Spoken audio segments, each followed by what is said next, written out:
तुम्हें जीते जी नरक देखना है ना, सिर्फ एक बार लड़का बन करके देख लो।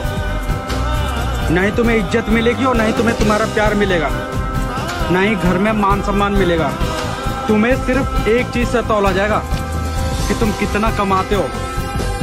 तुम्हारी ना कोई जात देखेगा, ना कोई धर्म देखेगा, ना ही तुम्हारी अमीरी देखेगा, ना गरीबी देखेगा।